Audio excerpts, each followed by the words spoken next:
According to one critic, Betrayal has a, quote, starry, pitch, and picture-perfect cast imported from the smash London staging. Now on Broadway, Betrayal stars my next guests, Zawe Ashton, Golden Globe winner Tom Hiddleston, and Charlie Cox. Welcome, y'all. Thank you. Thanks so much. Yeah, so this is all of your Broadway debuts. And Tom, I want to start with you. What do you love the most about performing on Broadway, especially after coming off these big blockbuster films?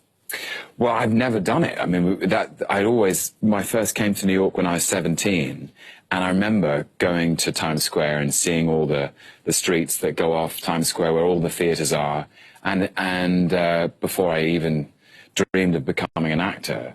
And Broadway as a community of theater is legendary. And I'd never done it, and what I've discovered is the extraordinary warmth and generosity of the community here. It really feels like a community. Everybody goes to see each other's shows, and it's very exciting. You feel that people I know from going to the stage door, people have come in from all over the country and from all over the world. They've come to New York, and they maybe come for a week and pack in lots of shows, and that's been very thrilling, is to be part of this amazing tradition. Well, thinking about that audience, Zawe, this show comes off of a sold-out run in London. Have you found that performing for British audiences versus American audiences, are they different at all? I mean, no, they're not different. The play has a lot of London references in it, so there are just lines now that will never get a laugh ever again because they're about such specific parts of London. But I think what's amazing is being able to come here and just, as Tom said, just be part of this incredible dynasty. I've been to our theatre and seen some of the best Broadway shows that I've ever seen, and so walking in and suddenly becoming part of that firmament is incredible. And I also think we just didn't want to stop doing it. We wanted to carry on. So the fact that we get to extend and deepen the roles and keep exploring the depth of this incredible play is just a blessing. Well, we actually have a teaser clip of Betrayal. Let's take a look. Oh, we did. There are no hard distinctions between what is real and what is unreal, nor between what is true and what is false. Sometimes you feel you have the truth of a moment in your hand, and it slips through your fingers. Our beginnings never know our ends. Do you like that? Do you like seeing that? Well, one of the things that I found really fascinating is that this show was actually written in 1978. Yes. Certainly at a time when some cultural attitudes around infidelity were different. Also, I think around men and women who engage in infidelity were different. So, Charlie, how does that impact your character? Oh, wow. You know, I'm amazed, and have been from the beginning of rehearsal, about how much the play seems to transcend the decades that it was written in. It feels there are maybe one or two moments that stand out as being, that maybe date the play a little bit. Zawe talked about, you know, going into American Express to pick up a letter rather than reading a text or something like that. But other than that, you know, the way that the characters communicate, the dynamics of the relationships, obviously the feelings and the emotions, they feel very, very current and very up to date. So, and I think that's true of all great art. It feels, you know, it has an element of timelessness about it, and I think this play certainly has that. Zawe, do you also feel that sense of timelessness? Do you think that our attitudes have shifted a lot since 1978? Well, what's interesting is being the female component within this betrayal, within the affair, and so answering that question, I feel like also covers this attitudes towards men and women and infidelity that you just posed a second ago. I feel like the best thing about this play is no one is held accountable. I think Pinter is satisfied that all of their lives are going to be ruined in some ways. Would you agree with that? He's sort of satisfied that the pain that they've been through is enough of a punishment, because no one is really singled out as being to blame for the affair. I mean, in many ways, I'm the common denominator in the affair, but I don't feel like there is this huge. I don't feel the pressure of judgment on me actually when I'm in this piece, and I'm really glad of that, because it feels like she's a very modern woman. These two men feel like we all feel like we're in the same sort of era together, and escaping any of that judgment, hopefully, from the inside of it anyway.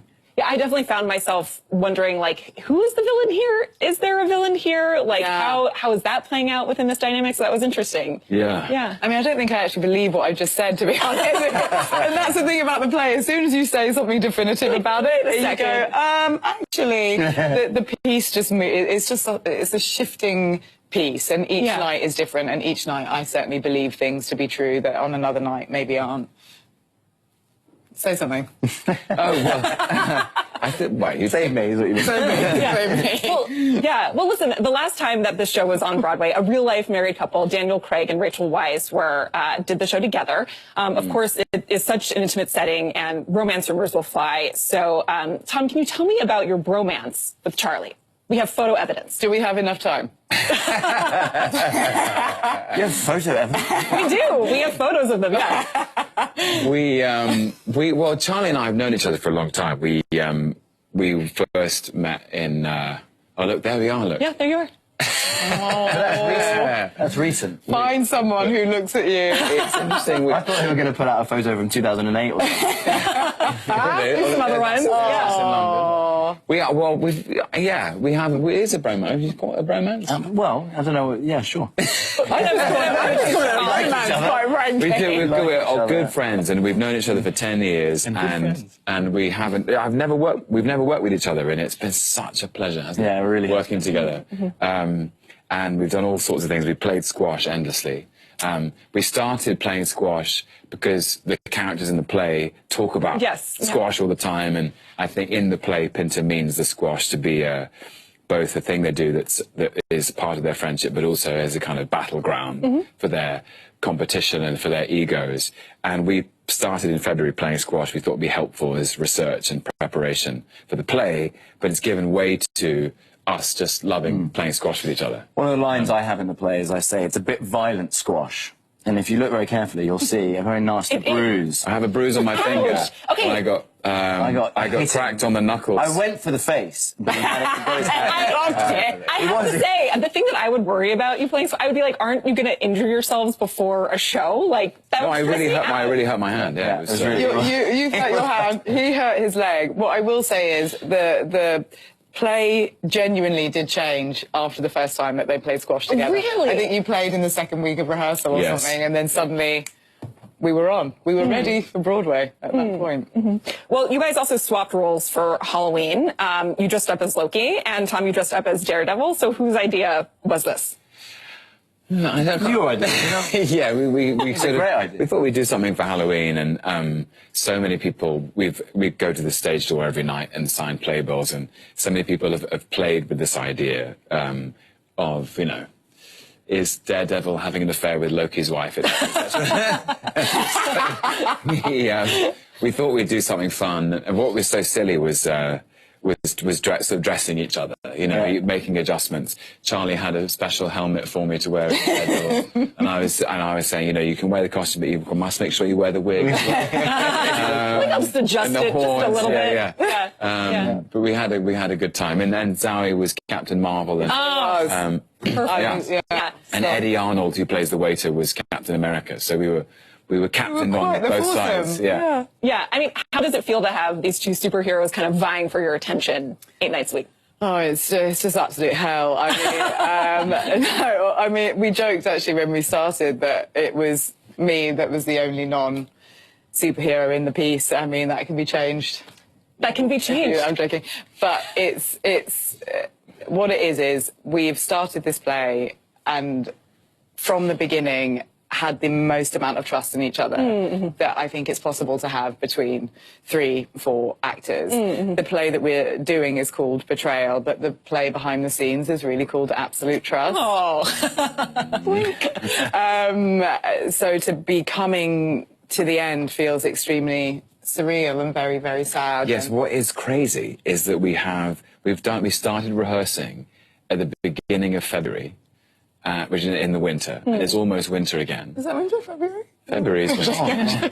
And we've done over 200 performances, and we only have 40 left. Yeah. But they've been special, each and every one of them. Everyone, you know, we've had such a. I keep saying this. That we will always remember this as the year of betrayal. Yeah. And it's lovely that it really was a calendar year. Yeah. You know, 2019. I read the play Betrayal. at the beginning of January. Wow. Yeah. For the first time. Very full circle.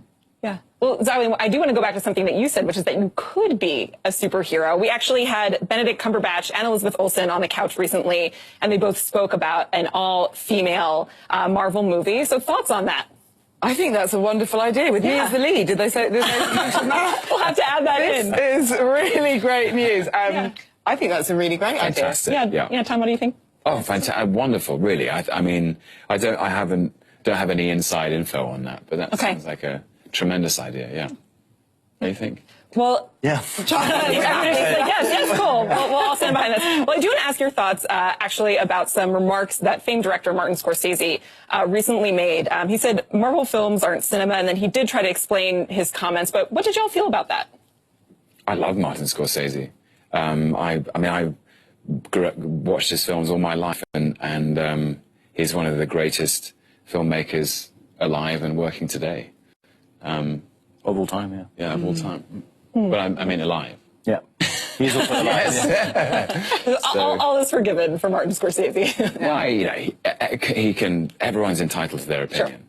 Yeah. As the new lead in the all-female Marvel, I would just like to say that. I mean, film is escapism, and what's incredible is, again, to be on stage with these two men who have these iconic roles in this universe, and actually theatre is such a leveler, I think. If they couldn't, you know, if they couldn't do it, we wouldn't be here now. And it's just so, it's such a pleasure just to be able to get back to doing theatre and showing the exact reason that you sort of do this job, because it all comes from in here at the end of the day, you know. Well, I think that is a lovely note to end our conversation on. Thank you all so much for joining me. Thank you for having us. Thank you so much. So much. Thank you. You can catch Zawe Ashton, Tom Hiddleston, and Charlie Cox in Betrayal on Broadway between now and December 8th. Up next, there's more Am2dm.